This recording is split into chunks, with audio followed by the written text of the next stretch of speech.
irmãos.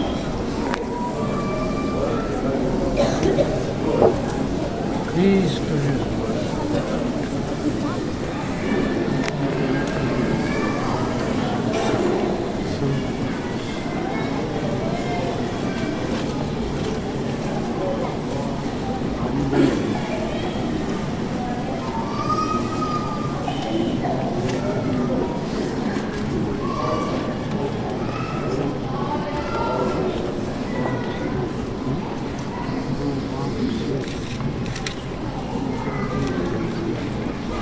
Vamos ler então com a ajuda dele.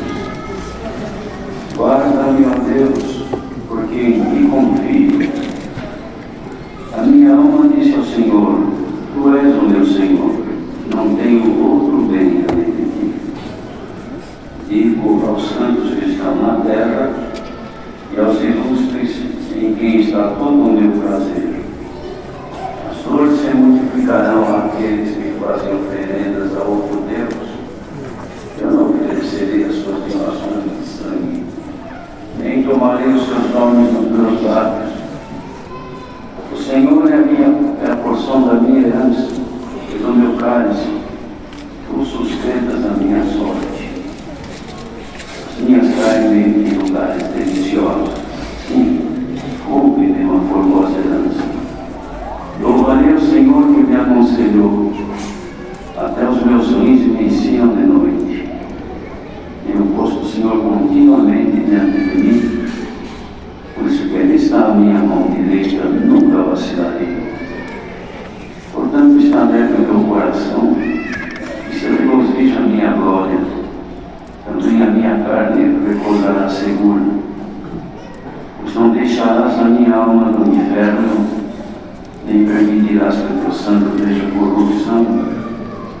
Far-me a vereda da vida, na tua presença há abundância de alegrias, para a tua mão direita há delícias perpetuamente.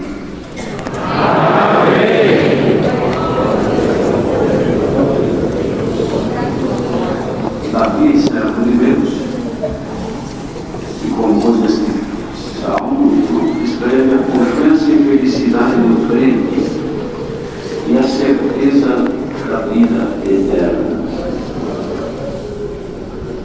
Aqui, irmãos, é uma dádiva de Deus a pessoa poder ter certeza da vida eterna. Então ele dizia, falando com Deus: guarda-me, ó Deus, porque em ti confio. A minha alma disse ao Senhor: Tu és o meu Senhor, não tenho outro bem além de ti. Veja, irmãos, isso aqui é uma declaração de confiança e de certeza em falar isso com Deus. Ele estava falando com o Senhor Deus, dizendo, pedindo ao Senhor que o guardasse, porque nele a sua confiança. E também declarava ao Senhor que o Senhor para ele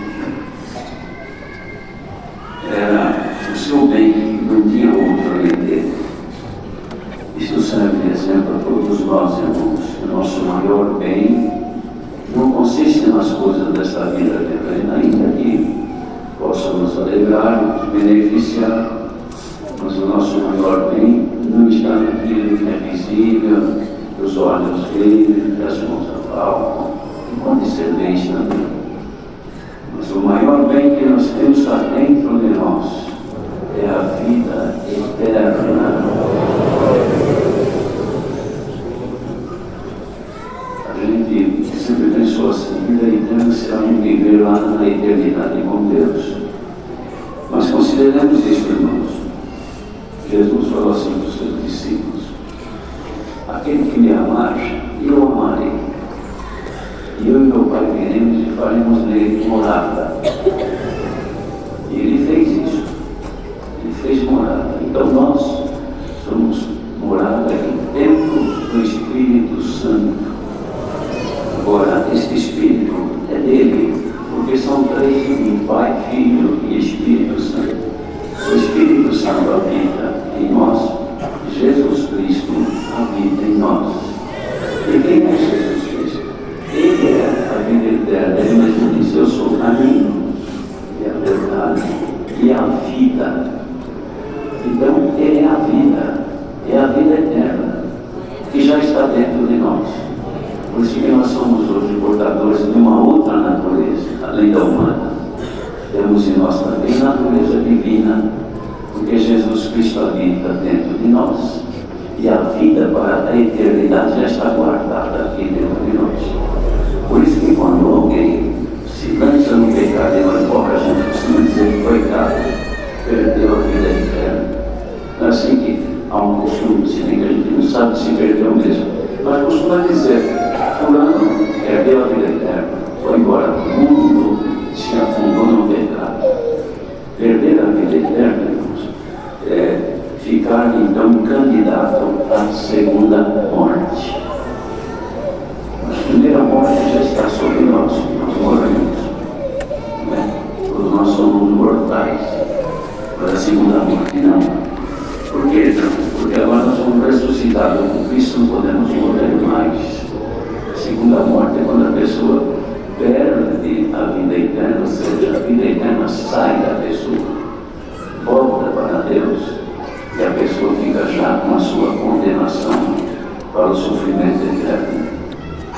Mas aqui Davi fazia essa comparação, se alegrando na obra que Deus fez com ele. Ele dizia assim: digo aos santos que estão na terra e aos ilustres em que está tudo o meu prazer. As duas vão se multiplicar para os que fazem oferendas a outro Deus. Ele dizia: não oferecerei as suas libações de sangue, nem tomo o nome deles no meu lado. O nome do aniversário, eu não tomo nos nomes. Tem gente que, por qualquer coisa, fala no nome do nosso inimigo. Ele não é para ser lembrado nem falado. Você não é para falar do nome do inimigo lá. Aqui eu acho que é o fulano que fez, é isso, é aquilo. Não. Se é para dizer algum nome, falemos no nome do Senhor. Porque nele está a nossa vida, o nosso ser. O Senhor, depois ele faz aqui, irmãos, uma declaração que quando nós cantamos no 199, me fez lembrar disso aqui. O Senhor é a porção da minha herança e do meu cálice, dos sustentos da minha sorte. E nós cantamos no coro do hino 199. Essa é a minha porção, meu galardão, pois bem-aventurado sou. Tu és a minha porção. Porção, irmãos, é um pedaço do inteiro. É um pedaço, não é tudo. A nossa porção que nós recebemos é uma coisa que foi dividida.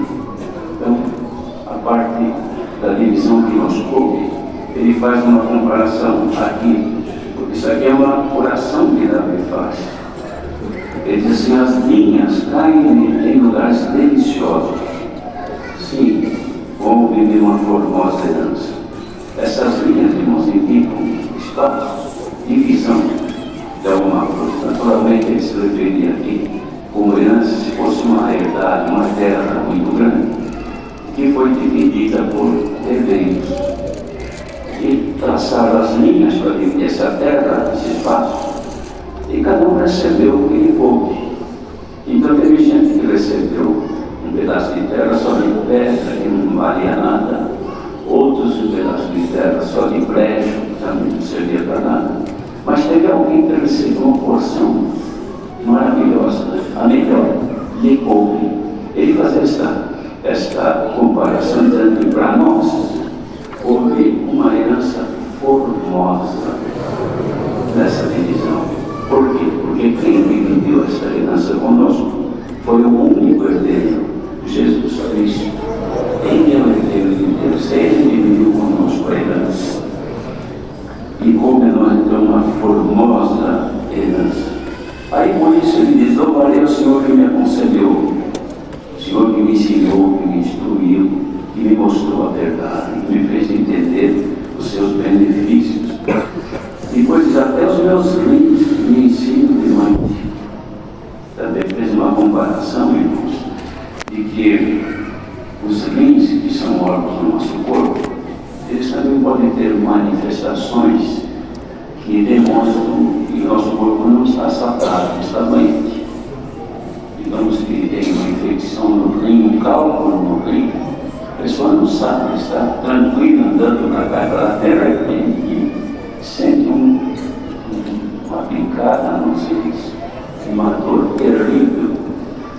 Não é? Ele está informando o rim que o corpo está enfermo, que tem uma infecção nele, que tem uma inflamação nele. O que a pessoa faz? Corre para acudir o rim, porque ele está gritando, ele está me ensinando, está me avisando que o corpo está enfermo.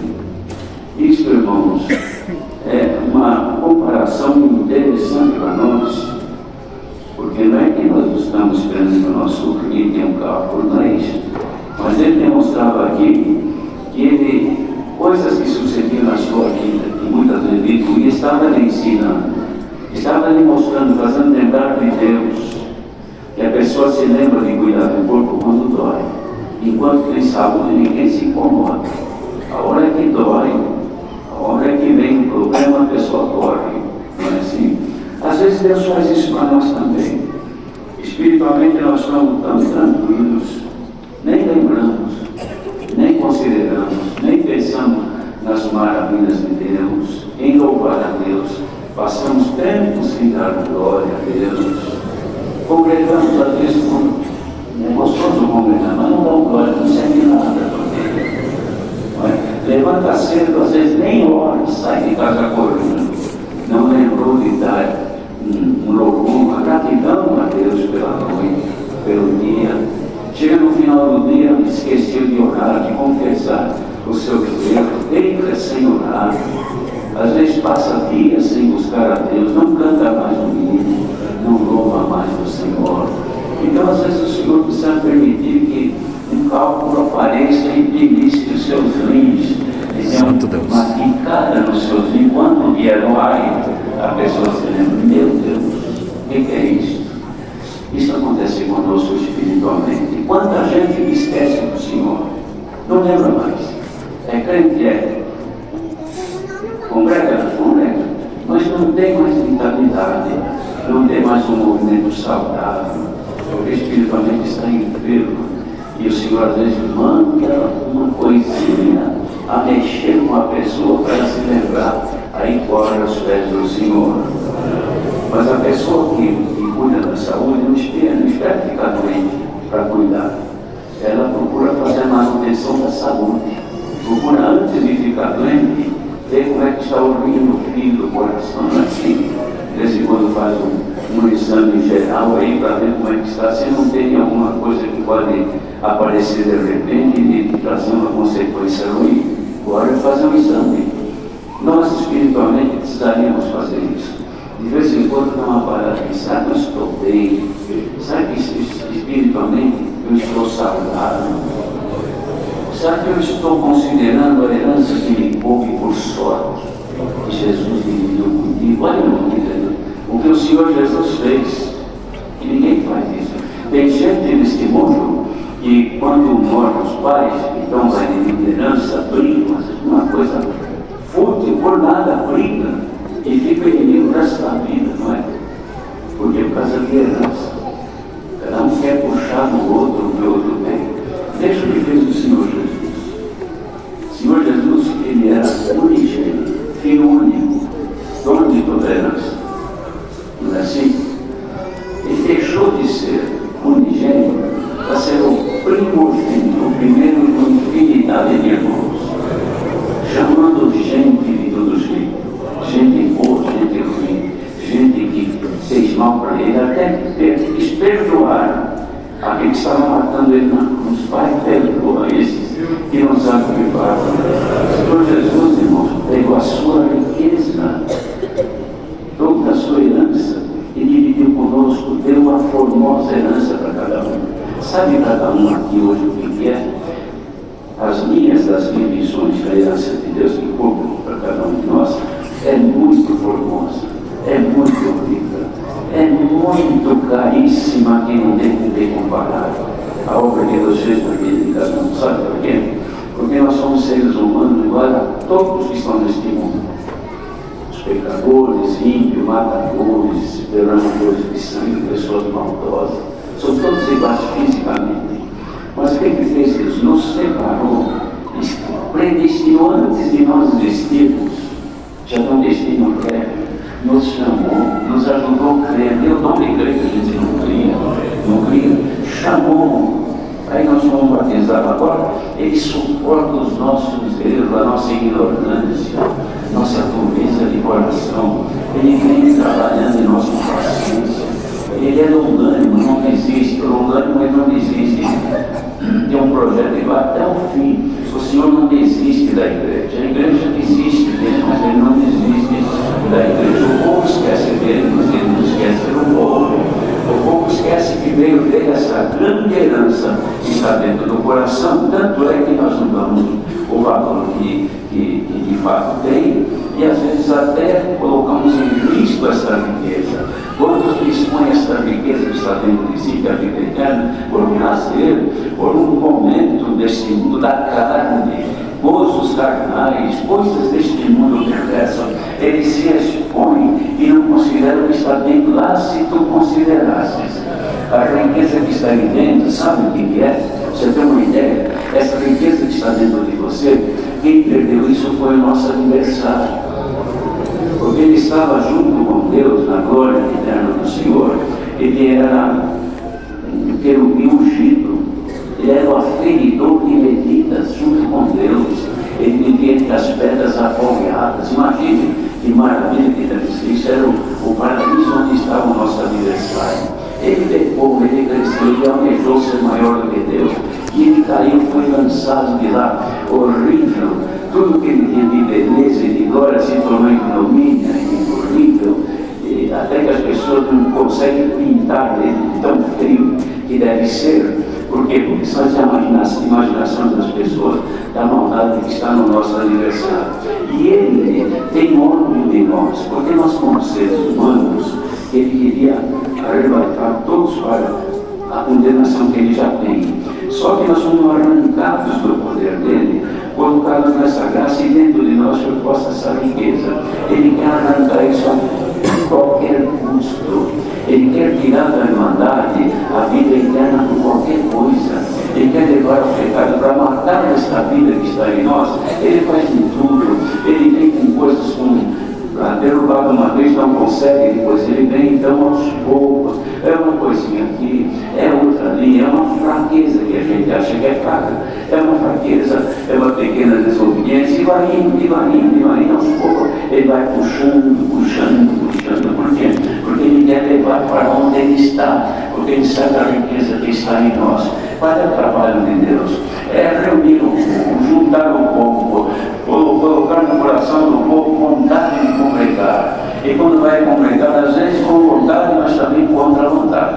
Mas vai, e chegando lá, vem o Senhor com tanta paciência, com tanta bondade, tanta misericórdia, manda a palavra do amor, da paciência, do perdão, instruindo, ensinando, mostrando. Às vezes a irmandade está lendo, não está nem querendo saber o que é aquilo que está falando. Toma um pregador, prega aqui que tem necessidade. Ele fica pregando e prega, tem gente que não gosta, tem gente que fala, esse ali só prega desse jeito. Por quê? Porque não está entendendo, mas esse é o amor dele, a paciência dele. Ele quer nos segurar na graça, porque nós somos participantes de uma formosa herança.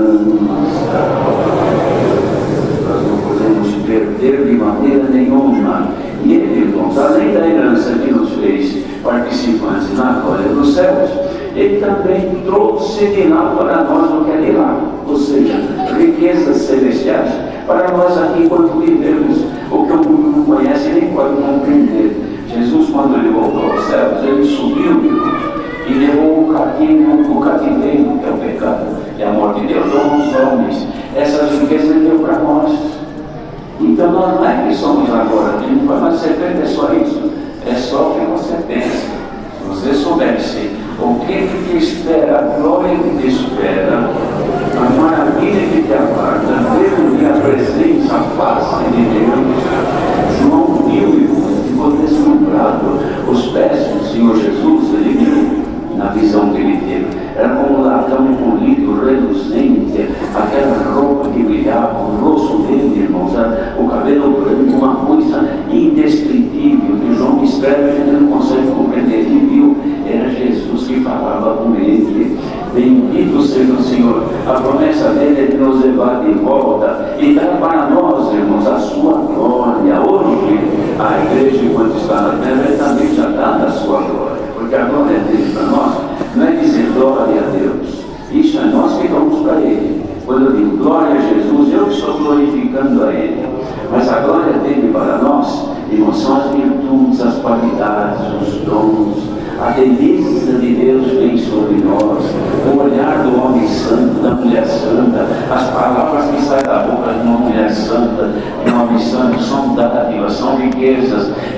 está dando para nós.